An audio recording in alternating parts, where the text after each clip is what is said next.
Okay, a little quick update from last night. Living in a trailer on well water, it can have its issues. One of the things is with a well, it can kick up quite a little bit of sediment and send it through your water lines. And so this is a problem that we've had for the last about 6 months, where steadily our water pressure in one of our taps has been slowly declining.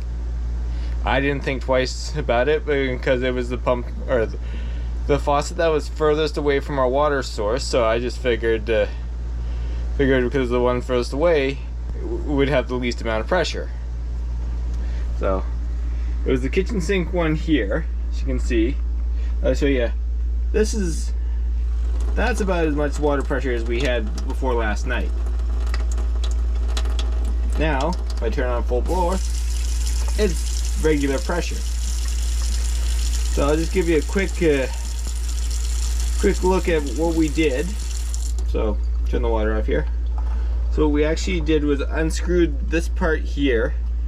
In between here and here, there's an actual screen, and that was actually full of little rocks, little bits of sediment like sand. So we cleaned that guy out. That's what we did secondly after I talked to my father-in-law. A big shout out to him. Thank you very much. He's installed a lot of taps over the years, so he's got a little more experience in this area than I did. And before we did that, we actually took this part apart. So the stem here. So if you see back here, there's a little hole there. We stick an Allen key in there. I think it was 3/32 Allen key.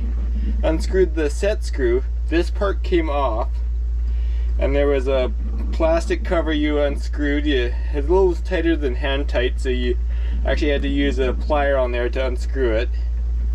And from under there, there's another filter, and then we actually had one bigger size pebble in there. So after we did that and that, we had regular pressure again. So something that was really starting to bug us, the wife was complaining about it, so it became a honey-do list item. And unfortunately I started about 8 o'clock last night, so by about 9 o'clock we had it all done and we got water pressure again. It was very good. So this morning, as an added precaution, I had taken this out, let it sit in the sink, filled the sink up with water, and put some CLR in there, because we noticed with the spray, so when we do it like that not all the holes were coming out. So a quick soak with some CLR and a good scrub down, it works as good as new again.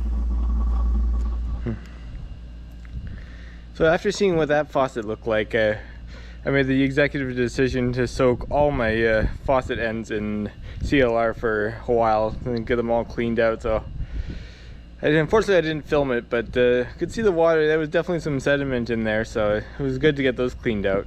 So now I'm gonna turn the water off to the trailer, and I'm gonna empty the hot water tank, because there's probably some stuff floating around in there too. So now it's time to pretend I'm the utility guy. Uh-oh. Didn't pay the water bill this month. Gonna have to turn it off. Whoop, just like that, no water.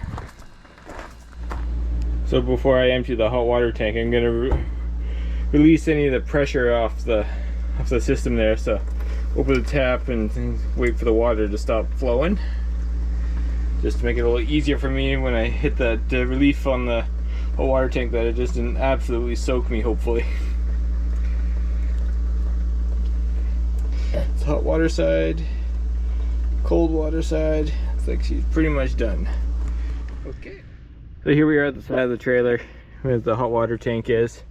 The first thing I'm gonna do is I'm gonna shut the propane off so I don't get a big flame when I'm doing this. You can see here's the relief here for the hot water tank, so let's empty it, make sure we can get all the water out, I think. Let's see.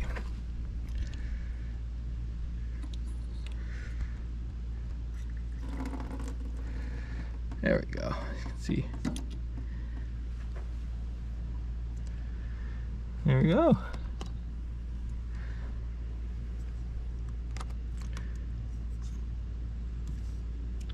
There she is, guys. You can see the faucet there was dripping a little bit for a while, so it's been a little bit of build up there. I think I'm going to give that a good scrub and see what I can improve.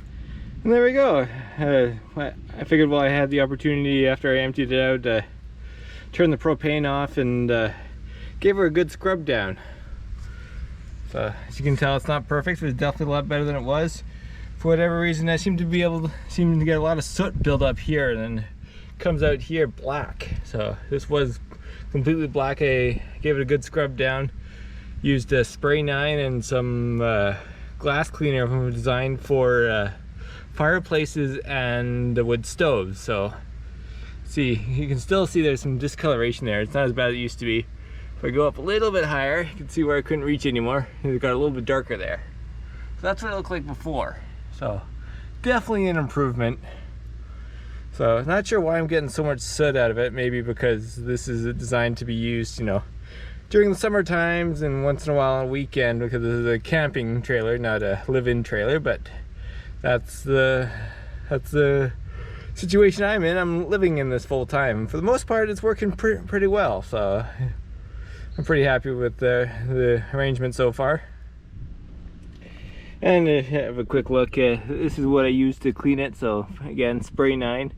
As my wife will attest, this is my favorite cleaner ever. I used it on just about everything. We got a stash here that looks like a doomsday prepper stash here. My wife says it could last the average person years. It probably lasts me a couple months, so I use that. And then I use this Clear Flame 2-in-1 glass and masonry cleaner. It just helped get all the little grud off that the spray 9 couldn't get off. I got it at a local co-op. I think it was about 20 bucks. It's not the cheapest cleaner in the world, but it definitely does the job, does a good job. And then for the scrubbing action, I used an old kitchen brush that I had laying around, gave it a good clean out. I like to hang on to a few of these for jobs like this, and a toothbrush. And a toothbrush you can get, you know, from your neighbor you don't like, or if you and your wife are having a fight, definitely don't use your wife's toothbrush. That's definitely a one-way ticket to the doghouse for that one. This is actually just one that we keep in our stash. Just one that don't use to brush our teeth anymore. Just used for little scrubbing projects that we got around the place. So yeah. Get that all cleaned up. I'm gonna let it air dry for a little bit longer, because you see I used the hose to hose it out. The water coming out of there was just black. Cleaned this up, as you can tell it was black as well, so did a pretty good job on that. I haven't done the other side yet, so maybe we can flip that around to show you for reference. So you can see that's how black it was. So I'm gonna go get the lighter, relight the hot water tank after I turn the water back on, and she'll be good. You can see there's the streams of water that was coming out of just black. There we go, guys. Again, I just sprayed it down with a fireplace cleaner.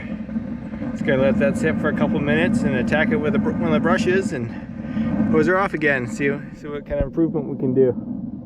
You can see just it's sitting there. The water's really starting to drip down. It's pretty black. So. Grab your brush, and she's coming right off. No problems. That's good. That hissing noise you can hear, I relit the hot water tank there, so I can start warming up the water again. Got everything back on. Do this pretty quick. So a little bit of heat seems to help clean it up.